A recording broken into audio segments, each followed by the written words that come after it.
अब मकर राशि। आइए देखते हैं कि मकर राशि के जो लोग हैं उनके जीवन में किस तरह की परिस्थितियां इस सप्ताह आ रही हैं। सबसे पहले मकर राशि वालों की पारिवारिक स्थिति के कार्ड को देखते हैं। पारिवारिक स्थिति का कार्ड है 10 ऑफ कप्स का। 10 ऑफ कप्स का ये कार्ड ये दर्शाता है कि पारिवारिक स्थिति आपकी बहुत बेहतरीन होगी, परिवार में प्रसन्नता की स्थिति होगी। हो सकता है परिवार में किसी बच्चे के आने की भी संभावना बने, और हो सकता है कि बच्चों के जन्म दिवस, उनके शादी ब्याह की भी स्थिति आ सकती है। यानी कि कुछ भी नई शुरुआत का संकेत मिल रहा है जिससे परिवार को अपार प्रसन्नता मिलेगी। इसके बाद 10 ऑफ सोर्ड्स का ये कार्ड है। ये कार्ड आपके स्वास्थ्य की दृष्टि से हो सकता है कि स्वास्थ्य संबंधी कुछ परेशानियां हों जिनके कारण आप बहुत चिंतित रहते हों।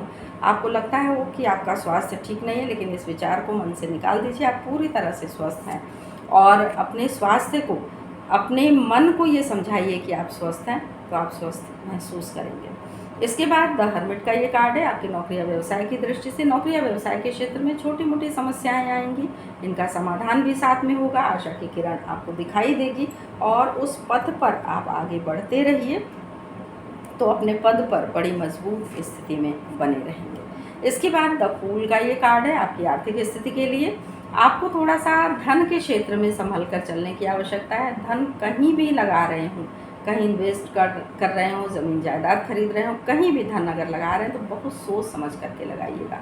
अन्यथा इस सप्ताह जो भी धन आप लापरवाही में लगाएंगे, बिना सोचे समझे लगाएंगे, वो धन डूब भी सकता है या कुछ समय के लिए ब्लॉक हो सकता है। तो बहुत सोच समझ करके धन के संबंध में निर्णय लीजिएगा।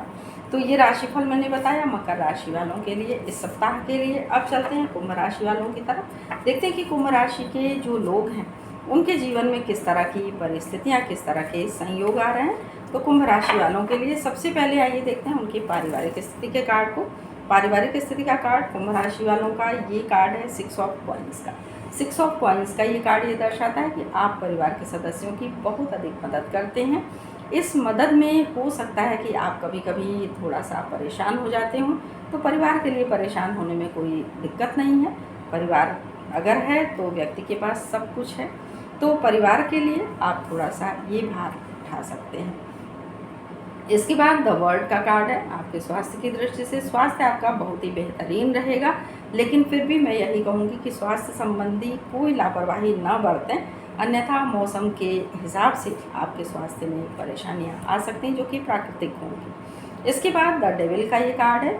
ये कार्ड आपके नौकरी या व्यवसाय के लिए आया हुआ है। नौकरी या व्यवसाय के संबंध में हो सकता है कि कुछ ऐसी परेशानियां हों जिनको आप मानसिक तनाव के रूप में लेकर के चल रहे हो, लेकिन इस मानसिक तनाव को स्वयं पर हावी ना होने दें, क्योंकि हर समस्या का समाधान है। समस्याएं इतनी बड़ी नहीं होती हैं, अगर हम उनको बड़ी ना बनाएं तो उनके समाधान को ढूंढ लीजिए और मानसिक तनाव से स्वयं को बचा करके चलिए। इसके बाद द टावर का ये कार्ड है आपकी आर्थिक स्थिति के लिए। आर्थिक स्थिति के क्षेत्र में आया हुआ ये कार्ड ये कहता है कि धन संबंधी हो सकता है कि कुछ खर्च आपको इधर करना पड़े। ये खर्च प्राकृतिक होगा, यानी कि होना ही है, आप इसको रोक नहीं सकते हैं।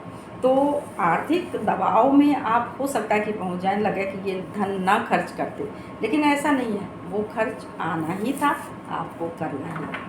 तो ये राशिफल मैंने बताया कुंभ राशि वालों के लिए इस सप्ताह के लिए। अब चलते हैं मीन राशि वालों की तरफ। देखते हैं कि मीन राशि के जो जातक हैं उनके सामने किस तरह से ये सप्ताह आने वाला है। तो सबसे पहले मीन राशि वालों की पारिवारिक स्थिति के कार्ड को देखते हैं। ये है 6 ऑफ कॉइन्स का, यानी कि 6 ऑफ कॉइन्स का ये कार्ड ये दर्शाता है कि परिवार के लिए आप बहुत कुछ करने की इच्छा रखते हैं और करते भी हैं। हो सकता है कि कोई आपकी इस चीज़ को ना माने, तब भी आप परिवार के लिए करते रहिए, क्योंकि परिवार है तो आप, तो इसलिए आपको परिवार के लिए करना ही है। इसके बाद 5 ऑफ सोर्ड्स का ये कार्ड है आपके स्वास्थ्य की दृष्टि से। स्वास्थ्य आपका बेहतरीन रहेगा, लेकिन आपको स्वास्थ्य का बहुत ज़्यादा ध्यान रखना होगा तब। अगर स्वास्थ्य के संबंध में किसी भी तरह की लापरवाही करते हैं तो इस समय अगर कोई परेशानी आपको स्वास्थ्य संबंधी आएगी तो वो अगले कुछ समय तक जारी रहेगी। यानी कि इस समय स्वास्थ्य संबंधी अगर कोई समस्या आती है तो अगले 2-3 महीने आप परेशान रह सकते हैं। इसके बाद पेज ऑफ सोर्ड्स का ये कार्ड है आपके नौकरी या व्यवसाय के लिए। नौकरी या व्यवसाय के क्षेत्र में आया हुआ ये कार्ड ये दर्शाता है कि आप बहुत ही मजबूत स्थिति में खड़े हैं अपनी नौकरी या व्यवसाय के क्षेत्र में, धीरे धीरे ये स्थिति और मजबूत होती जाएगी और आप बहुत ही बेहतरीन पोजीशन में होंगे, बहुत बेहतरीन पद पर होंगे।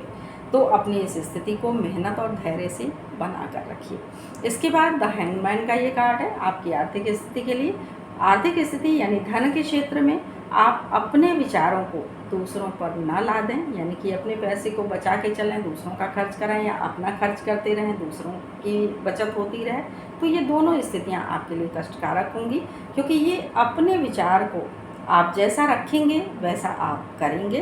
तो थोड़ा सा सभी के ऊपर आप खर्च को आने दें और केवल अपने ऊपर भार लेकर के ना चलें, या बहुत अधिक कंजूसी से भी चलने की आवश्यकता नहीं है। धन को थोड़ा बहुत खर्च करते रहें, यानी कि दोनों स्थितियां आपके विचारों पर डिपेंड करती हैं। तो वैचारिक रूप से स्वयं को मजबूत रखिए और आगे बढ़ते रहिए, आपका आगे काफ़ी कल्याण होगा। तो ये राशिफल मैंने बताया मीन राशि वालों के लिए इस सप्ताह के लिए।